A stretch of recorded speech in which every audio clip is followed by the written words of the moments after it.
নমস্কার, Aparichita the untold one চ্যানেলে আপনাদের সবাইকে স্বাগত। আমি আমার চ্যানেলে বিভিন্ন ধরনের ছোট গল্প ও উপন্যাস পাঠ করে থাকি। এই ধরনের কন্টেন্ট যদি আপনি শুনতে পছন্দ করেন তাহলে আমার চ্যানেল অপরিচিতা দ্য আনটোল্ড ওয়ানকে ফলো করতে পারেন।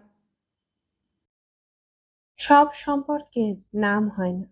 কিছু কিছু সম্পর্ক এমন থাকে যা সমাজের প্রচলিত রীতিনীতির অনেক ঊর্ধ্বে। সেই সমস্ত সম্পর্কে থাকে নিখাদ বন্ধুত্ব, গভীর ভালোবাসা। আজকে সেরকমই একটি সম্পর্কের গল্প আপনাদের জন্য রইল।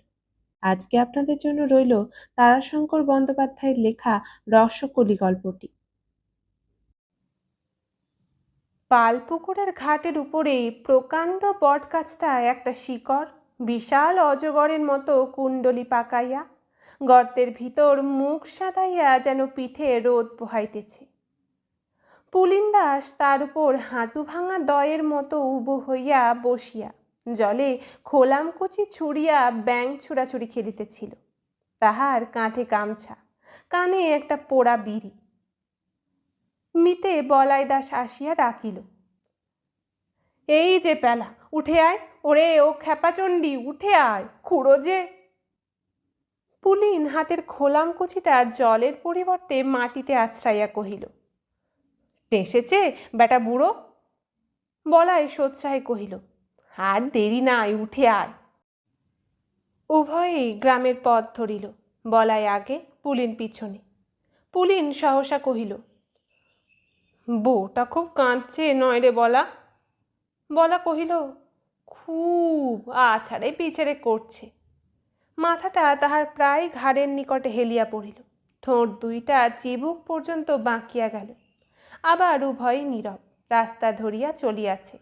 একটা গায়ে রাস্তার ধারে পতিত জমিতে লম্বা দড়িতে বাঁধা ঘাস খাইতেছিল। জানি না পুলিন কোন কৌতুকে চট করিয়া বাঁ হাতের দুইটা আঙুলে গাইটার পিঠটা টিপিয়া টিপিয়া ঘর ঘোঁচ শব্দে নাসিকা গর্জন করিয়া উঠিল। সঙ্গে সঙ্গে গাইটাও মাথা নাড়িয়া লাফিয়া উঠিল। পুলিন সলম্ফে হাত দুই সরিয়া আসিয়া কহিল, মাইরি, কি তেজ রে! আমার বউটাও ঠিক এমনি মাথা নেড়েই আছে। পুরীনচন্দ্রের এক দেহশ্রী ভিন্ন আর কিছুই প্রশংসা করিবার মতো ছিল না। তার দেহখানি সুন্দর, দীর্ঘ আকার, সবল দেহ, বর্ণ গৌর, কোঁকড়া চুল আর সর্বাঙ্গ বেরিয়া বেশ একটি মিষ্ট লাবণ্য। এছাড়া আর কোনো গুণই ছিল না। বুদ্ধির খ্যাতি তো কোনো কালেই নাই। বাল্যকালেই পাঠশালায় গুরুমশাই, 1 পয়সায় 3টে আম, তা 3টে আমের কত দাম, ঝাড়া 3টি ঘণ্টাতেও বুঝাইতে না পারিয়া নিজেই তাহার বই দপ্তর গুছাইয়া বগলে পুড়িয়া দিয়া কহিয়াছিলেন, বাবা, শুভঙ্কর যে এ জন্মে বৈরাগী কুলে জন্ম নিয়ে হিসেবে বৈরাগ্য করেছেন তা জানতাম না। তোমায় পড়ানো আমার কম্য নয়। ইহার উপর সে ছিল যেন মূর্তিমান বেতাল। মজলিসে হয়তো লঙ্কা কাণ্ডের মতন ভীষণ গম্ভীর আলোচনা চলিতেছে। বুড়া জাম্বুবান হয়তো মন্ত্রণা দিতেছে। মজলিস শুদ্ধ লোক স্তম্ভিত, নিস্তব্ধ। সহসা সেখানে পুলিনচন্দ্র যেন কৌতুকের কাতুকুতুতে গুলগুল করিয়া হাসিয়া ওঠে। হে হে মাইরি, আমার খুড়োকে লিখেছে তেমুন্ডে বুড়ো, ইয়াদ চুল, ইয়াদ দাড়ি, টিক টিক জাম্বুমান জাম্বুমান। আবার হয়তো হনু ভানুর মিতালির রঙ্গে মজলিস তো মজলিস, দেবগণ পর্যন্ত হাসিয়া আকুল। সেখানে পুলিন বিস্ময়ে হতবাক, চক্ষু দুইটা ছানা বড়ার মতো বিস্ফারিত।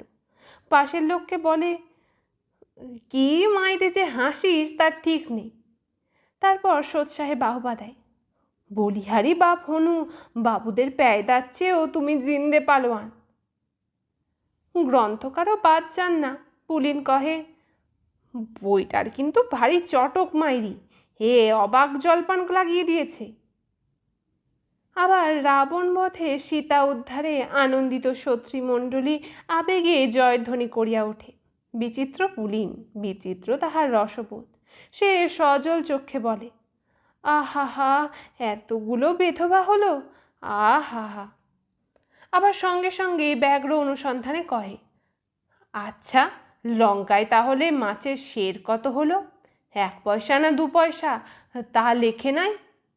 লোকে তাই বুদ্ধিহীনের উপর রং চড়াইয়া কহে খ্যাপা।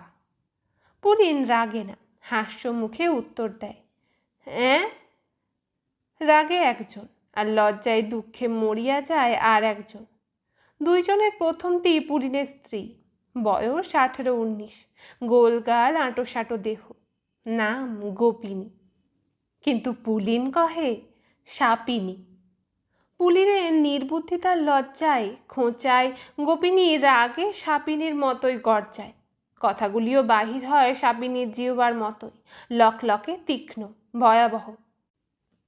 নির্বোধ সর্বজনের হাস্যাস্পদ স্বামীর ঘরে শত লজ্জার মধ্যেও সান্ত্বনার একটি আশ্রয় গোপিনীর মিলিয়াছিল। সে ওই দ্বিতীয় ব্যক্তিটি, যে পুলিনের জন্য লজ্জায় দুঃখে মরমে মরিয়া থাকিত। সে পুলিনের বৃদ্ধ খুড়া রামদাস মোহান্ত, যাহার সহিত পুলিন জাম্বুবানের সাদৃশ্য দেখিতে পায়। রামদাসের অবস্থা বেশ ভালোই। মোটা জোতজমা, উঠোনে বড় বড় মড়াই, ঘরে দুগ্ধবতী গাভী, গ্রামে 2-10 টাকার তেজারতি। তবে তাহার চেহারাটা আজ শুধু চুলদারির জন্যই নহে, চিরকালই কেমন বেয়ারা বিশ্রী। তাই যৌবনে যখন সে শ্রীমতীকে লইয়া পরম আগ্রহে সংসার পাতিয়াছিল, তখন শ্রীমতী রামদাসের ওই বদ চেহারার জন্যই নাকি তাহার পাতানো সংসারে লাথি মারিয়া কোথায় একদিন উদাহ হইয়া গিয়াছিল। গৃহী বৈরাগীর বংশধর রামদাস শ্রীমতীর সন্ধানে হরেক রকম তালি দেওয়া আলখাল্লা পড়িয়া ঝোলা কাঁধে ভবঘুরে ভিখারি বৈরাগী সাজিল। শোকে সংসারকে ঝাড়িয়া ফেলিয়া দিল, কিন্তু সংসার তাহাকে ছাড়িল না। শ্রীমতীর সন্ধান মিলিল না, কিন্তু তাহার ভিক্ষার ঝুলির মধ্যে কোন দিন স্ত্রী আসিয়া প্রবেশ করিয়া তাহাকে সংসারের দিকে ফিরাইল। তখন ভিক্ষার সঞ্চয়ে তাহার 300 টাকার পুঁজি, আর বাড়ির জোতজমার ধান ঠিকাদার ভাগাদারের কাছে বেশ মোটা হইয়াই জমিয়াছিল। শ্রীমতীর অভাবে রামদাস স্ত্রীকে লইয়া বেশ আঁটালো করিয়া সংসার বাঁধিল। 5 জনে কহিল, মোহান্ত এবার ভালো করে সংসার পাতো, একটা ভালো দেখে বষ্টমী। রামদাস কহিল, রাধে রাধে, ও কথা ছাড়ান দাও দাদা। রাধারানী আমার মনেই ভালো, ধ্যানেই সোজা, বাইরে বেজায় ব্যাঁকা। বাঁকা রায়ের লাঞ্ছনাটাই দেখো না। জয় রাধে, শ্রীমতী শ্রীমতী। কে একজন স্ত্রীজাতির কি একটা নিন্দা করিল। মোহান্ত মাথা নাড়িয়া জিভ কাটিয়া সবিনয়ে প্রতিবাদ করিল, রাধে রাধে, ও কথা বলো না, বলতে নাই। শ্রীমতীর জাত, ওরা সবাই ভালো। একজন ঠোঁট কাটা কঠোর রসিকতা করিয়া ফেলিল, তা তোমার শ্রীমতী তো। মোহান্ত হাসিয়া কহিল, বললাম যে দাদা, শ্রীমতীর জাত ওরা, সুন্দর নিয়েই যে কারবার ওদের। অসুন্দরকে কে কবে পছন্দ করে দাদা? এই সময় রামদাসের বড় ভাই শ্যামদাস বছর আষ্টেকের ফুটফুটে মাতৃহীন পুলিনকে রাখিয়া মারা গেল। রামদাস পুলিনকে বুকে করিয়ায় না বিয়াইয়া এ শ্যামের মা হইয়া উঠিল। সুন্দর পুলিন বড় হইল, বৈষ্ণবের ছেলে। কীর্তনের আখড়ায় খোল করতাল ছাড়িয়া লাঠির আখড়ায় লাঠি ধরিতে শিখিল। বলা সঙ্গী হইল, গাঁজা ধরিল। রামদাস শাসন করিতে পারিল না, শুধু দুঃখই করিল। তবু মনে মনে নিজেই সান্ত্বনা খুঁজিয়া লইল। বেশ একটা গোছালো বহু আসিলেই পুলিন মানুষ হইবে, বোকা বুদ্ধিমান হইবে, ঘর বুঝিবে, না বুঝে ঘর ঘাড়ে চাপিয়া পরিচয় করিয়া লইবে। রামদাস পুলিনের জন্য পাত্রী খুঁজিতে লাগিল। সৌরভী বৈষ্ণবী আসিয়া কহিল, মোহান্ত, তা আমার মঞ্জুরির সঙ্গে পুলিনের বিয়ে দাও না কেন? ছেলেবেলার সাথী দুটি ভাবও খুব। রামদাস কহিল, রাধে রাধে, তা যে হয় না সৌরভী। আমরা হলাম জাত বৈষ্ণব, আর তোমরা ভেকধারী। সৌরভী ছিল ধোপার মেয়ে, ভেক লইয়া বৈষ্ণবী হইয়াছে। তাহার মেয়ের সঙ্গে ভাইপোর বিবাহ দিতে রামদাসের রুচি হইল না। না হইলে সৌরভীর মেয়ে মঞ্জুরি বেশ সুশ্রী, বেশ নজরে ধরা মেয়ে। তবে একটু রসচ্ছলা, যাকে বলে ডগমগ ভাব, সেইভাবে সে চঞ্চল। চলিতে চলিতে তাহার দেহে যেন হিল্লোল খেলিয়া যায়, কথা বলিতে হাসি উপচিয়া পড়ে, হাসিতে নিটোল গালে টোল পড়ে। সেই গ্রীবাটি ঈষৎ বাঁকাইয়া দাঁড়ায়, নাকে রসকলি কাটে, চূড়া বাঁধিয়া চুল বাঁধে, কথার ধরনটাও যেন তাহার কেমন বাঁকা। লোকে কত কি বলে, কিন্তু তাহাতে তার কিছু আসে যায় না। নদীর বুকে লোহার চিরেও দাগ আঁকে না, স্রোত বন্ধও হয় না। মঞ্জুরি পুলিনের চেয়ে বছর চারিকের ছোট, বাল্য সাথী, দুজনের ভাবও খুব। পুলিন সময়ে অসময়ে মঞ্জুরিদের বাড়ি যায়। মঞ্জুরি সাদরে অভ্যর্থনা করে, দীপ্তি ফুটিয়া ওঠে, রসচ্ছলা আরও উচ্ছল হইয়া ওঠে। পুলিন বলে, কি হে রসকলি, কি করছো? দুজনে রসকলি পাতাইয়াছে। মঞ্জুরি মুচকি হাসিয়া সুরে সুরে বলে, তোমায় আঁকিছি হে অঙ্গে যতন করে। পুলিন এ কথার উত্তর খুঁজিয়া পায় না। অভাব অভিযোগে কতদিন মঞ্জুরির মা সৌরভী আসিয়া কহে, দেখলো মঞ্জুরি, দুটো টাকা কারুর কাছে পাওয়া যায় কিনা, নইলে তোর খারুটা বাঁধা দিতে হবে। মঞ্জুরি বলে, খারু আমি বাঁধা দেব না রসকলি, তুমি টাকা এনে দাও। পুলিন শশব ব্যস্তে বলে, সে কি রসকলির মা, খারু বাঁধা দেবে কি, আমি টাকা এনে দিই। সৌরভী আপত্তি করিলে মঞ্জুরি কহে, কেন, রসকলি কি আমার পর? খুড়ার তহবিল সন্ধান করিয়া না পাইলে চাউল বিক্রয় করিয়া সে টাকা আনিয়া দেয়। আবার মঞ্জুরি কখনো কখনো পুলিনের হাত চাপিয়া ধরিয়া বলে, না না, তুমি দিতে পারবে না, ও মায়ের চালাকি। মায়ের ঝিয়ে ঝগড়া হয়, পুলিন ব্যস্ত হইয়া ওঠে, কিন্তু মঞ্জুরি কহে, খবরদার, আরই করব। 10 বছর বয়সেই মঞ্জুরির একবার বিবাহ হইয়াছিল, কিন্তু পাত্রটিকে মঞ্জুরির পছন্দ হয় না, তাই তাহাকে সে নাকচ করিয়া দিয়াছে। সে বেচারি বহুবার মঞ্জুরির জন্য হাঁটাহাঁটি করিয়া শেষে অন্যত্র বিবাহ করিয়া সংসার পাতিয়াছে, মঞ্জুরিকে ছাড়পত্র করিয়াছে। নানা কারণে রামদাস সৌরভীকে প্রত্যাখ্যান করিল, রামদাস সৌরভীকে ফিরাইয়া দিল। সৌরভীও ঘরে গিয়া পুলিনকে ফিরাইয়া দিল, কহিল, বাবা, মেয়ের আমার সমস্ত বয়স, তুমি আর এসো না, একেই তো 5 জনে 5 কথা বলে। মনে ভেবেছিলাম তোমরা দুটি ছেলে বয়সের সাথী, দুহাত এক করে দিয়ে দেখে চোখ জুড়াবো। তোমার কাকা তো তার দেবে না, আমাকে আমার মেয়ের বিয়ে দিতে হবে। কথাটা পুলিনের বড় বাজিল। সে 2 দিন খাইল না, শুইল না, মাঠে মাঠে ঘুরিয়া বেড়াইল। রামদাস শেষে রাজি হইল, বেশ, মঞ্জুরির সঙ্গে পুলিনের বিবাহ হোক। সময়টা হোলির, রামদাস শ্রীধাম বৃন্দাবনে যাইবে, তাই স্থির হইল যে রামদাস ফিরিলে বিবাহ হইবে। কিন্তু ওপরওয়ালার অভিপ্রায় অন্যরূপ।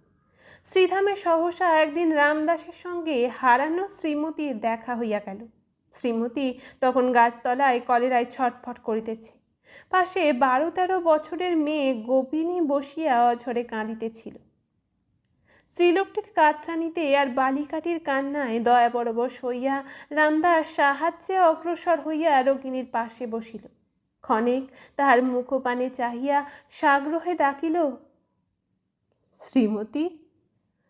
রোগশয্যায় কাতর শ্রীমতী রামদাসের মুখ পানে চাহিয়া ফোঁপাইয়া কাঁদিয়া উঠিল। রামদাস উত্তরীয় প্রান্ত দিয়া চোখ মুছাইয়া দিল।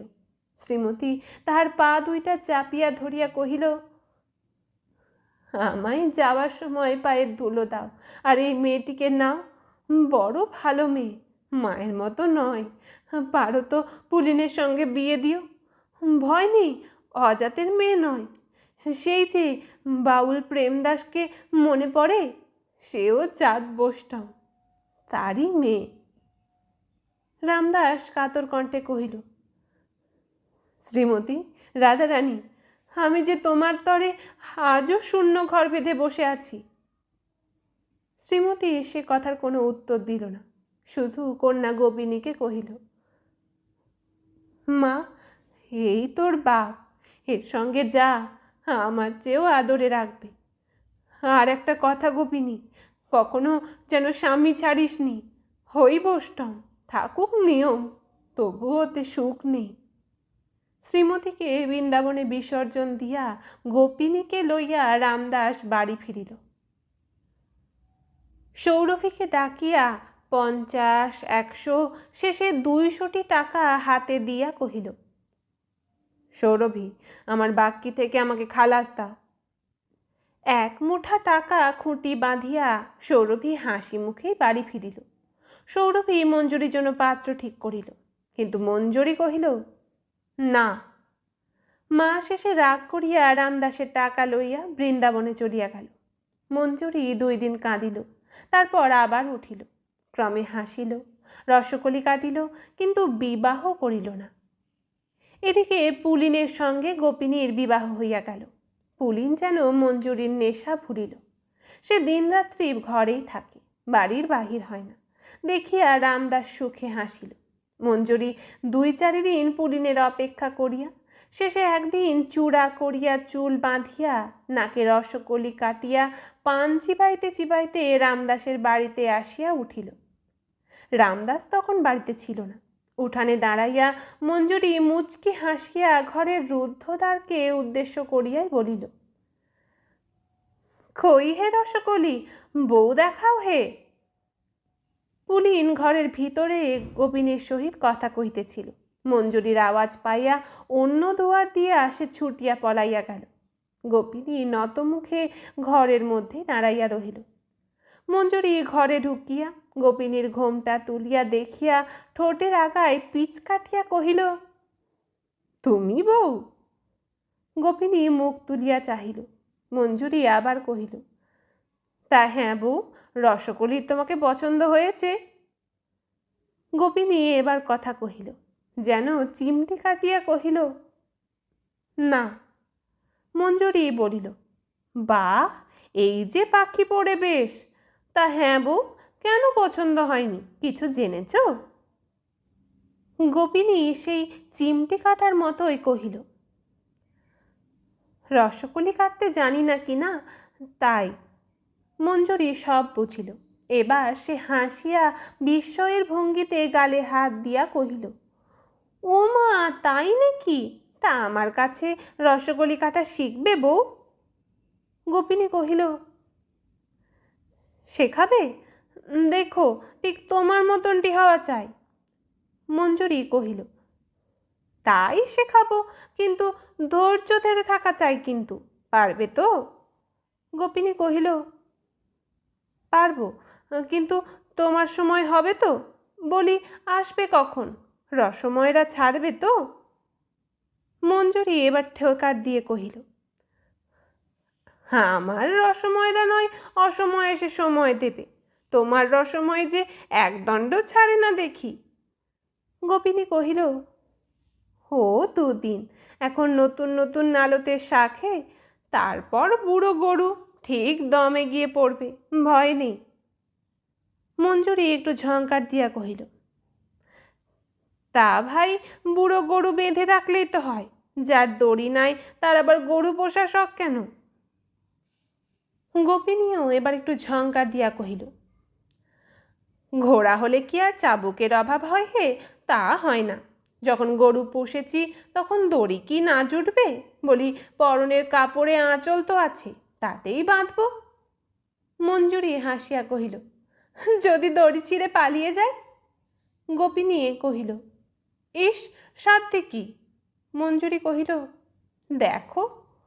গোপিনী সেই দম্ভ ভরে কহিল, তখন না হয় ছেঁড়া আঁচল গলায় দিয়ে ঝুলবো হে, তা বলে জ্যান্তে তো আর ভাগাড়ে দিতে পারি না। ইহার পর মঞ্জুরি আর কথা কহিল না। আচমকায় যেন বাড়ি ফিরিল। তখন মুখখানায় হাসি ছিল না, যেন থমথমে জল ভরা মেঘ। পরদিন হইতে রসকলের বাড়িতে পুলিনের আদর যেন বাড়িয়া গেল। লোক পাঠাইয়া পুলিনকে আনাইল, তাহার লজ্জা ভাঙিয়া দিল। এখন আর পুলিনের গাঁজার আড্ডায় মঞ্জুরি ঝঙ্কার দেয় না, সঙ্গী বলাকে দেখিয়া বিরক্তও হয় না। এখন কথায় কথায় মঞ্জুরি যেন ঢলিয়া পড়ে, পান দেয়। পুলিন আবার বাড়ি ছাড়িল। পূর্বের চেয়ে যেন শক্ত করিয়া মঞ্জুরির বাড়িতে আড্ডা কাড়িল। মঞ্জুরি মাঝে মাঝে আবার এও বলে, রসগোলি, এ তো ভালো কাজ হচ্ছে না। পুলিন হোঁতকার মতো কহে, কি? মঞ্জুরি মুচকি হাসিয়া বলে, এই আমার বাড়িতে এমন 24 ঘন্টা পড়ে থাকা। পুলিন তেমন ভাবে বলে, কেন? মঞ্জুরি সুর করিয়া গান ধরে, 5 শিকের বষ্টমী তোমার, ওহে গোসা করেছে, গোসা করেছে। পুলিন কহে, দেখ। গোপিনী সত্য সত্যই রাগ করিল, কিন্তু ভাঙায় কে? যাহার উপরে মান, সেই যে মানের মুখে ছাই দিয়া দিল। সে খাবার সময় আসে, 2টা খায়, দেশের দশের হাস্যাস্পদ হইয়া ফেরে। মঞ্জুরির বাড়ি আড্ডা জমায়, ঘরের পয়সা সমস্ত মঞ্জুরির ঘরে তুলিয়া দিয়া আসে। মঞ্জুরির নাকি সোনার নথ হইতেছে। গোপিনী জ্বলিয়া গেল। পুলিন যা 2-4টি কথা গোপিনীর সহিত কয়, তা পর্যন্ত মঞ্জুরি বিশোভিত। সেদিন রাত্রে কথায় কথায় নির্বোধ কহিল, রসগোলি তোমার কি নাম দিয়েছে জানো গো? গোপিনী নয়, সাপিনী। তা সত্যি, সবেতেই তোমার ফোঁস। গোপিনী একটা জ্বলন্ত অগ্নিবর্ষী কটাক্ষ হানিয়া ছুটিয়া পলাইল। রাত্রি 2 প্রহর পর্যন্ত বাহিরে কাঁদিতে কাঁদিতে মনে পড়িল, সে বলিয়াছিল, যদি আঁচল ছেড়ে, তবে ছেঁড়া আঁচল গলায় দিয়া ঝুলিবে। উদ্ভ্রান্ত ব্যথাহত নারী সত্যি আঁচল ছিঁড়িয়া দড়ি পাকাইতে বসিল। ঘরে পুলিন তখন অঘরে নিদ্রা যাইতেছে, বুঝিবা রসগোলিকে স্বপ্ন দেখিতেছিল। পাশের ঘরে দরজা খুলিয়া বৃদ্ধ মোহান্ত বাহির হইল। শ্বেত বস্ত্রা গোপিনীকে দেখিয়া চমকিয়া কহিল, এ কি মা? বাইরে কেন মা আমার? গোপিনী ফোঁপাইয়া কাঁদিয়া উঠিল। বৃদ্ধের স্নেহ স্পর্শে তাহার হাতের পাকানো আঁচল এলাইয়া খুলিয়া গেল। মোহান্ত গোপিনীকে বুকে লইয়া কাঁদিয়া কহিল, মা, বুড়ো ছেলের মুখের দিকে চেয়ে ধৈর্য ধরো মা আমার। আমি আশীর্বাদ করছি, ভালো হবে, ভালো হবে তোর। পুলিনের ব্যবহারে শান্ত স্নেহ দুর্বল বৃদ্ধ মরমে মরিয়া গেল। কঠোর হইতে চেষ্টা করিল, পয়সায় টান দিল, কথা বন্ধ করিল, কিন্তু তবুও যে পুলিন সেই পুলিনই রহিয়া গেল। অন্ধের কি বা দিন, কি বা রাত্রি। শুধু রসগোলের বাড়িতে বসিয়া বলার সহিত খুড়ার আয়ুর দিন গণনা করিতে লাগিল। রামদাস কিন্তু বাঁচিতে চাহিয়াছিল, মরমে মরিয়া গোপিনীর জন্য বাঁচিতে চাহিত। সর্বদাই তাহার ভাবনা হইত, সে মরিলে গোপিনীর দশা কি হইবে। কিন্তু মানুষ অমর নয়, মরণের পরোয়ানা সঙ্গে লইয়া জন্ম হওয়া। সহসা একদিন রামদাসের তলব আসিল। মোহান্তের বয়স হইয়াছিল, হাঁপানি ছিল। হঠাৎ একদিন হাঁপানি মৃত্যুর মূর্তিতে বুকে চাপিয়া বসিল। গোপিনী চোখের জলে বুক ভাসিয়া সেবা করিতে বসিল। পাড়া পড়শি আসিয়া জমিল। মোহান্ত যেন কার অনুসন্ধান করিতেছিল, কিন্তু সে তখন পালপুকুরের ঘাটে বসিয়া ব্যাঙ ছুড়াছুড়ি খেলিতেছিল। পাড়াপড়শি ভিড় জমাইয়া বসিয়া আছে। কেহ বলে, মোহান্ত, হরি বলো, হরি বলো, জয় রাধারানী। রাধারানীর জয় গানে চিরমুখর কণ্ঠচারণ, কিন্তু আজ এ সময়ে রাধারানীর ধ্যান করিতে পারিল না। মৃগ মায়াচ্ছন্ন রাজা ভরতের মতো শুধু বলিল, মা গোপিনী, কিছু করতে পারলাম না মা। গোপিনী শেষে আছাড় খাইয়া পড়িল। হায়, তার নীর যে ভাঙিয়া যায়। ভ্রষ্টনীর বিহঙ্গিনীর ক্রন্দন ছাড়া আর উপায় কি? পাড়ার মেয়েরা দূরে দাঁড়াইয়াছিল, কিন্তু কেহ এই গোপিনীকে ধরিতে সাহস করিল না। বুড়া আর রোগী, কখন শেষ নিঃশ্বাস পড়িবে, খাবি খাইয়া মরিবার নোটিশও হয়তো দিবে না। মরা ছুঁইয়া কে অশুচি হইবে? ধরিল শেষে একজন, সে মঞ্জুরি। মঞ্জুরি আসিয়ায় শোক বিহ্বলা গোপিনীকে ধরিল, কহিল, ভয় কি? মুমূর্ষু মোহান্ত একটা দীর্ঘ নিঃশ্বাস ফেলিয়া টানিয়া টানিয়া কহিল, গ্রামের 5 জন আছেন। আমার শেষ ইচ্ছা বলে যাই, আমার স্থাবর সম্পত্তির মালিক হলো গোপিনী, আর সকলের কাছে এই ভিক্ষে, ছেলেটাকে যেন ওই বেশ্যের হাত থেকে বাঁচিও। কথাটায় সকলের চক্ষু গিয়া পড়িল মঞ্জুরির ওপর। সকলেই ভাবিতেছিল সে কি করিয়া বসে, সে কি করিয়া বসে। কিন্তু মঞ্জুরি গোপিনীর এলানো দেহঠানি পরম সান্ত্বনা ভরে জড়াইয়া বসিয়াছিল, বসিয়াই রহিল। চাঞ্চল্য দেখা গেল না। মহান্ত যখন কথাটা আরম্ভ করে তখনই বলার সঙ্গে সঙ্গে পুলিন আসিয়া পৌঁছিয়াছিল। সেও কথাটা শুনিল। কথাটা আজ তাহাকে প্রথম আঘাত দিল। মান অপমানের স্বাদ সে আজ প্রথম বুঝিল। লোকে তখন মহান্তের শেষ ইচ্ছার সমালোচনায় ব্যস্ত। পুলিন দাওয়া হইতে নামিয়া পড়িল, কেহ লক্ষ্য করিল না। কিন্তু মঞ্জুরি ডাকিল, যাচ্ছ কোথা? পুলিন কহিল, আর এ বাড়িতে নয়। মঞ্জুরি কহিল, ছি, এই কি রাগের সময়? এসো, খুড়োর মুখে জল দাও, কানে নাম শোনাও। পাড়াশুদ্ধ লোক এই বেহায়া মেয়েটার সীমাহীন নির্লজ্জতায় অবাক হইয়া তাহার মুখ পানে চাহিয়া রহিল। মেয়েরা গালে হাত দিল। পুলিনও মঞ্জুরির মুখ পানে চাহিল। তারপর ধীরে ধীরে খুড়ার শিওরে বসিয়া মুখে গঙ্গা জল দিল। ডাকিয়া কহিল, কাকা, বলো, জয় রাধারানী। বৃদ্ধ কহিল, জয় রাধারানী, দয়া করো মা, অনাথিনী দুঃখিনীকে দয়া করো মা। বেলা 2:30 প্রহরের সময় রামদাস মরিল। অন্ত্যেষ্টিক্রিয়া শেষ হইতে রাত্রি 1 প্রহর হইয়া গেল। তখন মঞ্জুরি গোপিনীকে কহিল, তবে আমি আসি। গোপিনী বলিল, এসো। মঞ্জুরি চারিদিকে চাহিয়া সরলভাবে কহিল, কর্তা কই, একাটি থাকতে ভয় করবে না তো? গোপিনীর মনে হইল মঞ্জুরি বুঝি তাকে ঠাট্টা করিল। সে উত্তর করিল, আসা যাওয়া যখন একা, তখন একা থাকতে ভয় করলে চলবে কেন? আর একা থাকাই তো একরকম।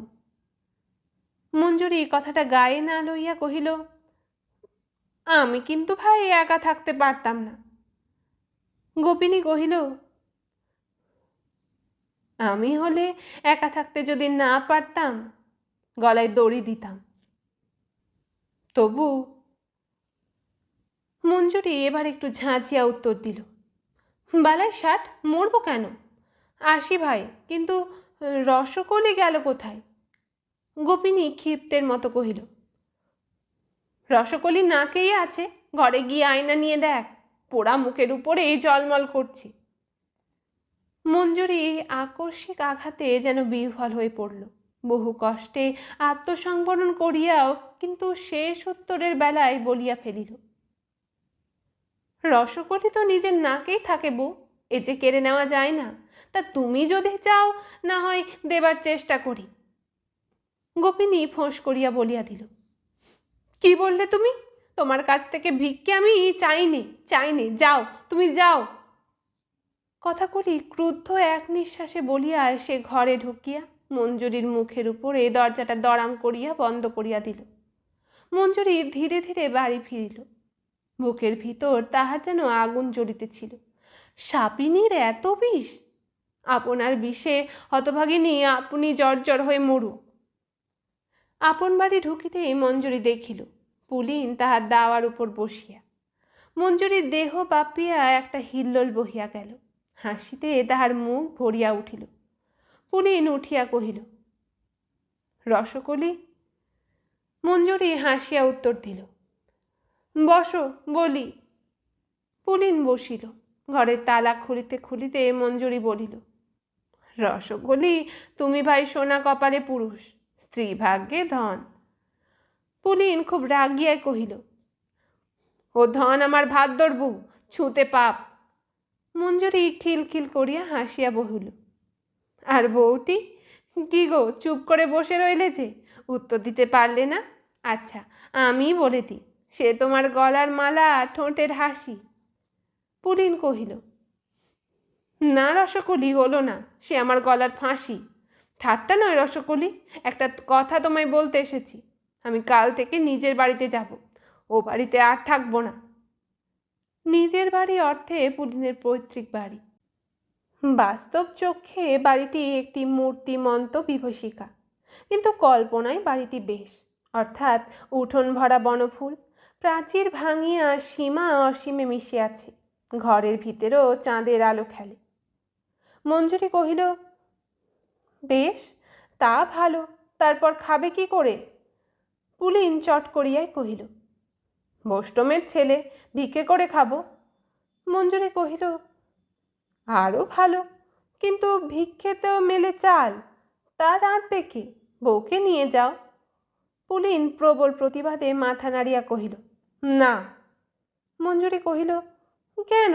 আর তুমি না বললেও সে যদি না ছাড়ে? পুলিন কহিল, ছাড়বে না? মারের চোটে ভূত ছাড়ে, তা জানো? কথায় আছে, পড়লে পড়ো দুধ ভাতু, না পড়লে ঠ্যাঙায় গুতু। মঞ্জুরি কহিল, বেশ, রসকলি আমার বলে ভালো, এ যেন সেই ও পারেতে ধান পেকেছে লম্বা লম্বা শীষ, টুকুস করে মরে গেল লঙ্কার রাবণ, তা যেন হলো। আজ রাত্রের মতো তো বাড়ি যাও। পুলিন বলল, না, আর নয়। মঞ্জুরি পরিহাস ছলে কহিল, তবে আজ রাতটা পালপুকুরের বটগাছেই কাটাবে নাকি? পুলিন কহিল, না, তোমার দাওয়াতেই পড়ে থাকবো। মঞ্জুরি হাসিল। 2 আর 2 4 হয়, এই কথাটা যে বুঝে না, সে 4-এর গুরুত্ব না বুঝিলে তাহার উপরে রাগ করিয়া লাভ কি? তবু সে বলিল, লোকে কি বলবে? পুলিন বাহির দরজার দিকে ফিরিল। মঞ্জুরি কহিল, যাও কোথা? পুলিন কহিল, দেখি কোথাও। মঞ্জুরি আসিয়া তাহার হাত ধরিয়া বলিল, যেতে হবে না, এসো, শোবে এসো। পুলিন ব্যস্ত হইয়া বলিল, না না, লোকে বলবে কি? মঞ্জুরি কহিল, যা বলবার তারা বলেই নিয়েছে, আবার কি বলবে? শোনোনি, আজ তোমার কাকা বললে ওই। পুলিন তাহার মুখ চাপিয়া ধরিয়া কহিল, তোমার পায়ে ধরি রসকলি, ছি, ও কথা তুমি বলো না। মঞ্জুরি হাসিয়া মৃদুস্বরে কান ধরিল, লোকে কয় আমি কৃষ্ণ কলঙ্কিনী, সখী সেই গরবে আমি গরবিনী। পুলিন তাহার হাতখানা চাপিয়া ধরিল, স্পর্শে তাহার সে কি উত্তাপ। মঞ্জুরি মৃদু আকর্ষণে হাতখানি ছাড়াইয়া শান্ত মধুর কণ্ঠে বলিল, ছাড়ো, বিছানা করি। তকতকে ঘরখানি লাল মাটি দিয়ে নিকানো, আলপনার বিচিত্র ছাঁদে চিত্রিত, দেওয়ালে খান কয়েক পট, সেই পুরানো গোড়া চাঁদ, জগন্নাথ যুগল মিলন, সবগুলির পায়ে চন্দনের চিহ্ন। মেঝের উপর একখানি তক্তাপোষ, একদিকে পরিষ্কার বেদির উপর ঝকঝকে বাসনগুলি সাজানো। তক্তাপোষের উপরে গোটানো বিছানায় বিছাইয়া দিয়া একটি ছোট্ট চৌকির উপর রক্ষিত তোলা বিছানার গাদা হইতে দেখিয়া দেখিয়া একখানি সিজুনি আনিয়া পুরাতন বিছানার উপর বিছাইয়া দিল। সিজুনিটি মঞ্জুরির নিজের হাতে অতি যত্নে প্রস্তুত, চারুশিল্পের অপূর্ব ছাঁদ বিচিত্রিত। বিছানাটি বেশ করিয়া কয়েকবার ঘুরাইয়া ফিরিয়া দেখিয়া ডাকিল, এসো। পুলিন ঘরে আসিয়া তক্তাপোষে বসিল, দেখিল মঞ্জুরি অভ্যাস মতো ঈষৎ বাঁকাইয়া দাঁড়াইয়া, সেই হাসি, সেই সব, শুধু দৃষ্টিটুকু নতুন। সে তখন মুগ্ধ, আবিষ্ট, একাগ্র। পুলিন কথা কহিল, ভাবটা কত কত, কিন্তু সংকুচিত। রসকলি? মঞ্জুরি চমক ভাঙিয়া কহিল, কি গো? পুলিন কহিল, তুমি তুমি আমার। কথাটা শেষ করিতে পারিল না, প্রতিবারই বাঁধিয়া যায়, আর পুলিন রাঙা হইয়া ওঠে। মঞ্জুরি খিলখিল করিয়া হাসিয়া বলিল, তোমার তোমার কি গো? কৌতুকে গ্রীবা বাঁকাইয়া খানিক্ষণ পুলিনের নত লজ্জিত মুখের উপর উজ্জ্বল দৃষ্টি হানিয়া সহসা মঞ্জুরি তাহার মুখ পুলিনের কানের কাছে লইয়া গিয়া বলিল, আমি তো আমি তো তোমারই গো। কথাটা বলিয়া এসে চট করিয়া ঘর হইতে বাহির হইয়া গেল, চঞ্চল লঘু গতিতে, ছোট তড়িৎ গতি ঝর্ণাটির মতোই। বাহিরে গিয়া দরজা টানিয়া শিকল আঁটিয়া দিল। একরাশ দমকা দক্ষিণা বাতাস আসিয়া যেন পুলিনকে তৃপ্ত করিয়া আচমকাই চলিয়া গেল। শিকল টানিয়া দিয়া আঁচলে চোখ মুছিতে মুছিতে ঢেঁকি সারায় আসিয়া মঞ্জুরি আঁচল পাতিয়া শুইয়া পড়িল। রাত্রিতে পুলিন আসে নাই। বেলা 1 প্রহর হইয়া গেল, তবুও দেখা নাই। গোপিনী অপেক্ষায় বসিয়াছিল। সহসা সে সব ছাড়িয়া ফেলিয়া উঠিল, স্নান সারিয়া রান্না চড়াইল। খুট করিয়া শব্দ হইল, ওই বুঝি আসিল। প্রবল অভিমানে ব্যগ্র দৃষ্টিকে রান্নার কড়াই সে নিবিষ্ট করিল। হাতের খুন্তি প্রয়োজনের অতিরিক্ত বিক্রমে ঘুরাইয়া উঠিল, খন খন খন। এই বুঝি ডাকে, সাপিনী হে। পোড়া বিড়ালটা দাওয়ায় লাফাইয়া উঠিয়া ডাকিল, মিয়াও। আর দৃষ্টি মানিল না, ফিরিল। কিন্তু কই, শূন্য অঙ্গন, ভেজানো বহির্দ্বার, মানুষের বার্তা তো দিল না। হাতের খুন্তিটা সজোরে বিড়ালটার পিঠে হানিয়া গোপিনী গালি পারিল, বেরো বেরো, আপদ বেরো। কতক্ষণ কাটিয়া গেল। গোপিনীর মনে হইল বুঝিবা একটা যুগ। সহসা বহির্দ্বার খুলিয়া বলাই আসিয়া দাওয়ায় বসিল। হাতের হুঁকা টানিতে টানিতে কহিল, শুনেছ মিতেনি, কাল রাতে মিতে যে মঞ্জুরির বাড়িতে। বলাই পুলিনের মিতে, তাই গোপিনীকে ডাকিত মিতেনি, গোপিনী ডাকিত মিতে। গোপিনী কহিল, শুনি নাই, তবে জানি। বলাই বলিল, আবার নিজের ঘর সাফ হচ্ছে, সেইখানেই থাকবে, এ বাড়িতে থাকবে না। একটা লজ্জা ঢাকিতে 5টা লজ্জা মাথায় লইতে হয়। গোপিনী কহিল, আমি যে থাকতে দেব না, সে আমি কাল বলে দিয়েছি, বাড়ি ঢুকলে ঝাঁটার বাড়ি দেব। বলাই বিজ্ঞের মতো মাথা নাড়িয়া বলিল, ও বুঝি এত, আবার মঞ্জুরিকে পত্র করবে। বুকে পাথর চাপা দিলেও মানুষ কাতরাইতে পারে, কিন্তু এই কথাটা এমন স্থানে গোপিনীকে আঘাত করিল, সে আর কথা কহিতে পারিল না। বলাই বহিল, কাল রাতে জমিদার গাঁয়ে এসেছেন, তুমি নালিশ করো। গোপিনী দীপ্তি প্রতিবাদে কহিল, না। তারপরে উভয়ে নীরব। গোপিনীর হাতের খুন্তি নড়ে না, চোখ কড়ার উপর, কিন্তু দৃষ্টি নয়, পলকও পড়ে না। বলাই মনে মনে কি যেন মক্ষ করিতেছিল। শেষে দালালির ভঙ্গিতে রসান দিয়া কহিল, বেশ বলেছ, সেই ভালো, ও দুষ্টু গরুর চেয়ে শূন্য গোয়ালি ভালো। তারপর আবার হুঁকায় টান পড়িল, ফরর ফরর। এক মুখ ধোঁয়া ছাড়িয়া কহিল, আমাদের তো ছিঁড়লে মালা গাঁথতে আছে, ভাবনাই বাকি, ভাত থাকলে কি কাকের অভাব হয়? কি বলো মিতেনি, আমি রয়েছি, সব ঠিক করে দেব তোমার। পরিশেষে সম্মতির আশায় মিতেনির মুখ পানে চাহিল। মিতেনি কোনো কথার উত্তর না দিয়া ঘরে ঢুকিয়া দরজা বন্ধ করিয়া দিল। রান্না পুড়িতে লাগিল। পুলিন কোদালি হাতে বাড়ি সাফ করিতেছিল। অনভ্যাসের ফোঁটায় কপাল চরচর করে। পুলিন ঘামিয়া যেন নাহিয়া উঠিয়াছে, হাত টাটাইয়া উঠিয়াছে, তবু কাজ সারা চাই। স্ত্রীলোকের অন্নদাস, ছি, তার বড় লজ্জা আর কি। মিতে বলাই আসিয়া কহিল, ভালো রে মিতে, তা ভালো। পুলিন কোদালি নামাইয়া বলিল, কলকেতে কিছু আছে?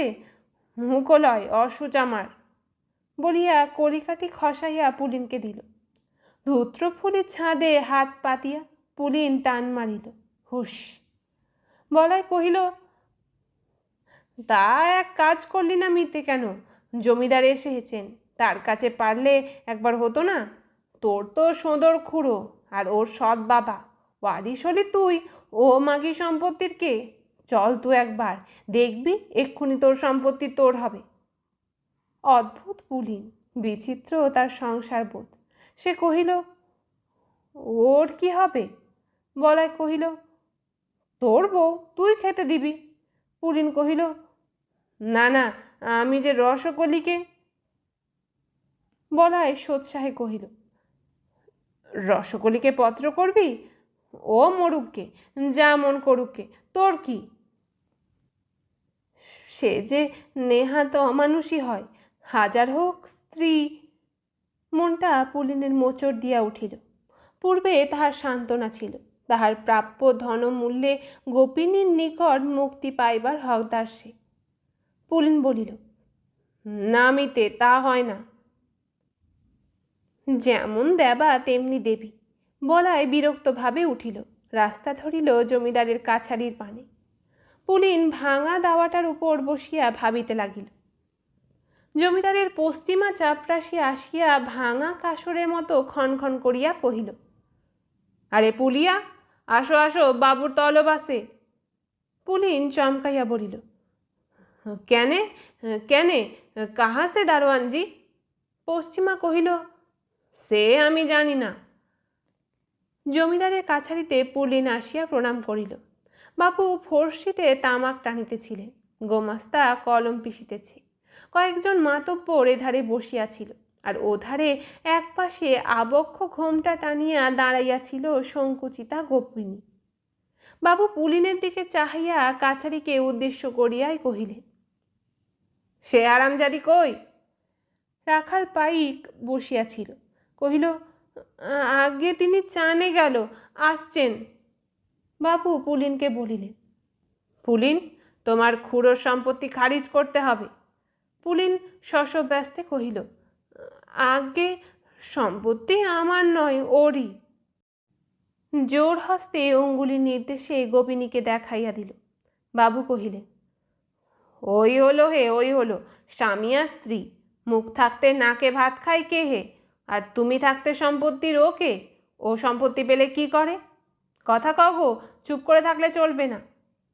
অগত্যা গোপিনী মৃদু কণ্ঠে বলিল, আগে তিনি আমায় দিয়ে গেছেন। বাবু কহিলেন, তোমাকেই তবে খারিজ করতে হবে, 500 টাকা লাগবে। পুলিন বলিল, আগে ও মেয়ে মানুষ।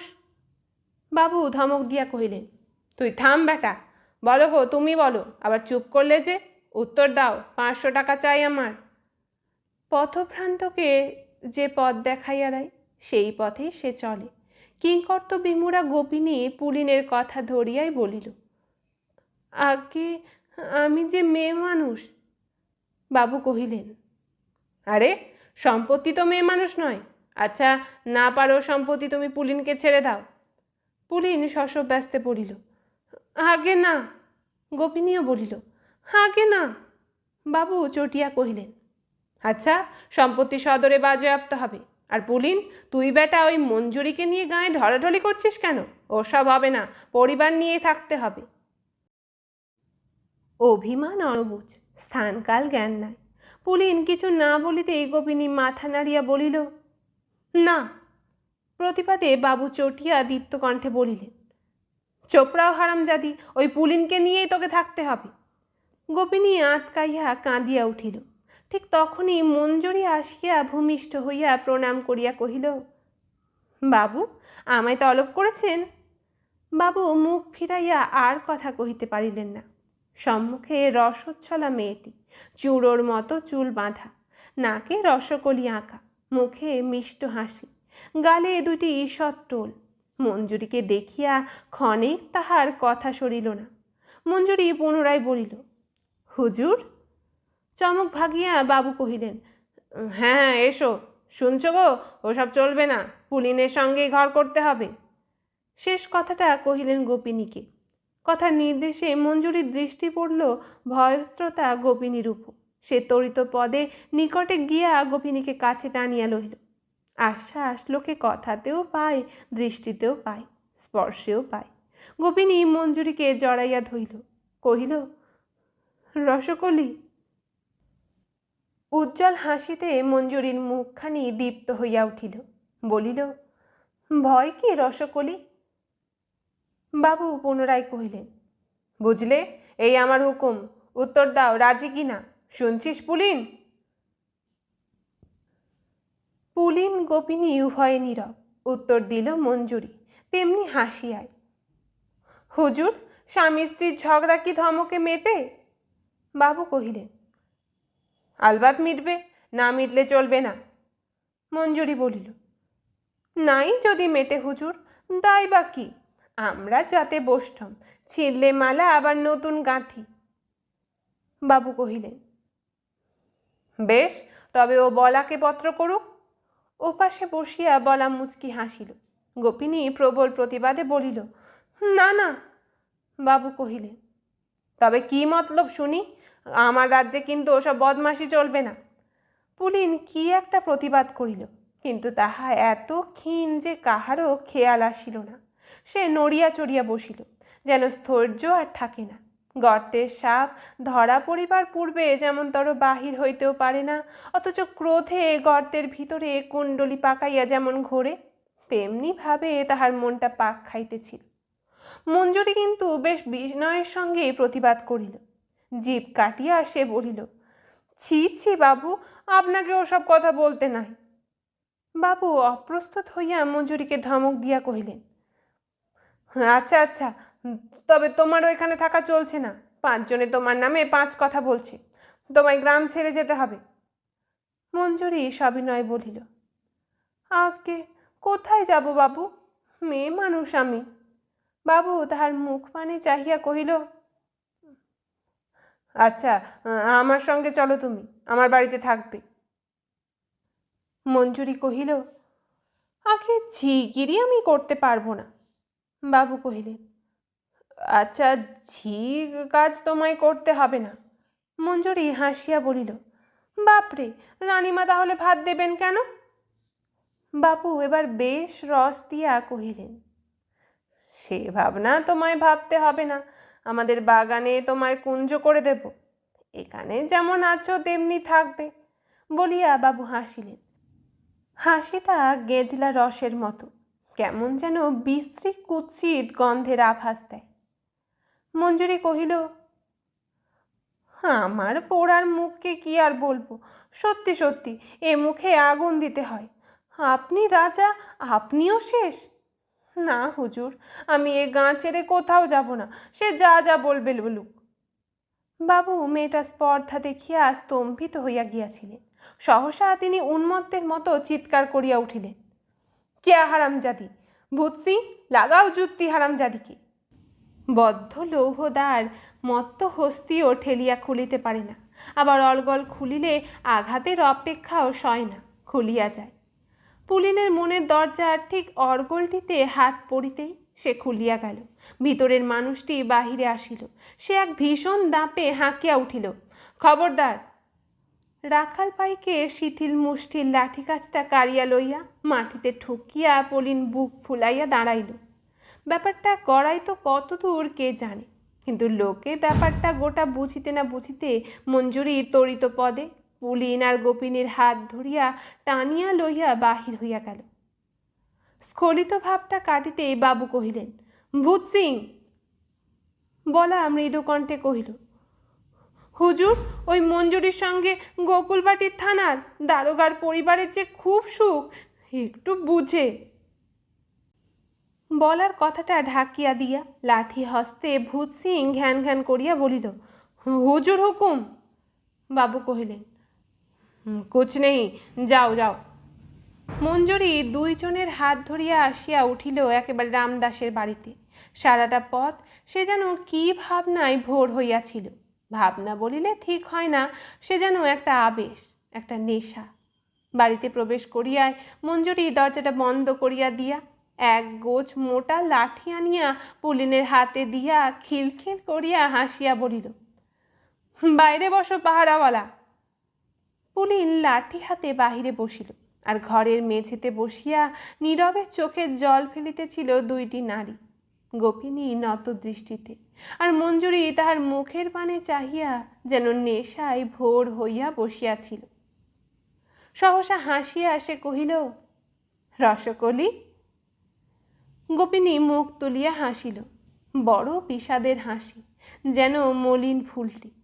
মঞ্জুরি বলিল, এক কাছারি লোকের সামনে রসকলি পাতিয়েছ, না বললে তো চলবে না ভাই।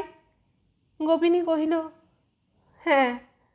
মঞ্জুরি বলিল, তা ভাই, অনুষ্ঠানটা হয়ে যাক, তুমি আমার নাকে রসকলি এঁকে দাও, আমি তোমার দিই, যা নিয়ম তা তো করতে হবে। বলিয়াই খুঁজিয়া পাতিয়া সব সরঞ্জাম বাহির করিয়া তিলক মাটি ঘষিতে বসিল।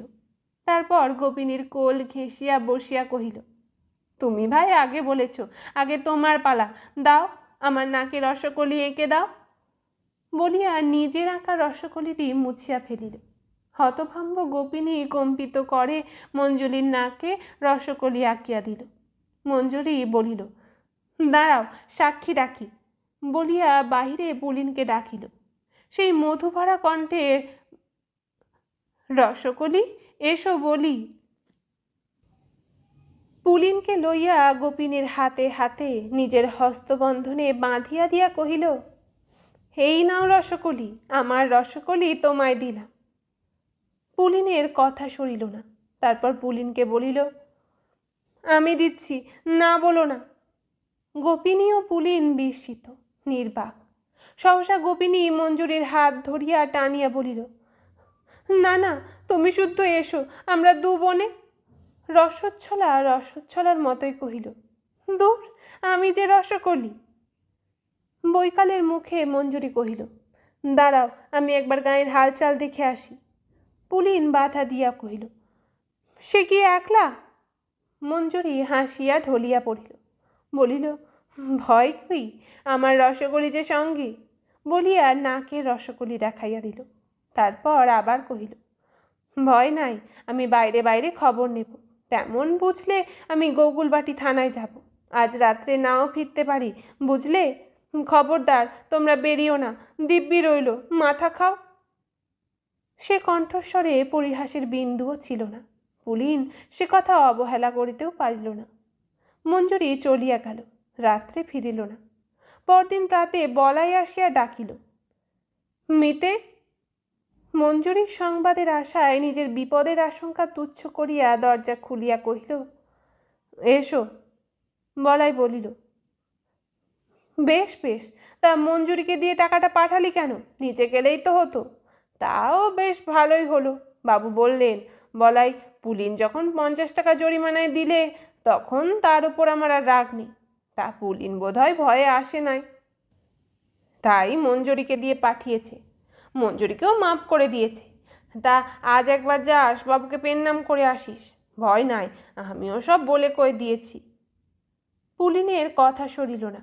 জমিল না দেখিয়া বার কয়েক হুঁকা টানিয়া বলাই চলিয়া গেল। পুলিন স্তম্ভিতের মতো দাঁড়াইয়া রহিল, কে জানে কতক্ষণ। একটা পুঁটুলি লইয়া মঞ্জুরি আসিয়া হাসি মুখে অভ্যাস মতো হেলিয়া সম্মুখে দাঁড়াইয়া ডাকিল, রসকলি। পুলিন কথা কহিল না। হাসিয়া মঞ্জুরি কহিল, রসকলি, রাগ করেছ? পুলিন অভিমান ভরে বলিল, তুমি জমিদারকে? মঞ্জুরি কহিল, জলে বাস করে কুমিরের সঙ্গে বাদ করা কি চলে গো, তাই মিটিয়ে ফেললাম। পুলিন কহিল, টাকা? মঞ্জুরি কথা কাড়িয়া বলিল, সে তো তোমারই গো, আমি কি তোমার পর? তারপর পুলিনের হাত দুইটি ধরিয়া করিল, তবে আসি। উৎভ্রান্তের মতো পুলিন বলিল, কোথায়? মঞ্জুরি বলিল, বৃন্দাবন। পুলিন অভিমান করিয়া বলিল, রসকলি। মঞ্জুরি কহিল, আমি তো তোমারই গো। গোপিনী দ্বারের পিছনে ছিল, সম্মুখে আসিয়া যেন দাবি করিল, না, যেতে পারবে না। মঞ্জুরি বলিল, তীর্থের সাজ খুলে কুকুর হব? গোপিনী কহিল, বলো তবে ফিরে আসবে? মঞ্জুরি কহিল, আসব। গোপিনী কহিল, আসবে, দেখো। উত্তর না দিয়া মঞ্জুরি হাসিয়া পুটুলিটিকে তুলিয়া রাস্তায় নামিয়া পড়িল। বিচিত্র সে হাসি, রহস্যের মায়া মাধুরীতে ভরা, কে জানে তার অর্থ। চলিতে চলিতে এসে গান ধরিল, লোকে কয় আমি কৃষ্ণ কলঙ্কিনী, সখী সেই গরবে আমি গরবিনী গো, আমি গরবিনী। নাকে তার রসকলি, মুখে তার হাসি, চলনে এসে কি হিল্লোল। রসধারা যেন সর্বাঙ্গ ছাপাইয়া ঝরিতেছিল।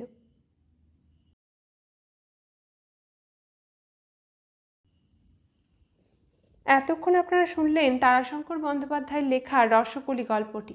এই ধরনের আরও ছোট গল্প বা উপন্যাস শুনতে চাইলে আমার চ্যানেল অপরিচিতা দ্য আনটোল্ড ওয়ানকে ফলো করতে পারে। আজ তবে এটুকুই থাক, কথা হবে আবার নতুন কোনো গল্পে। ধন্যবাদ।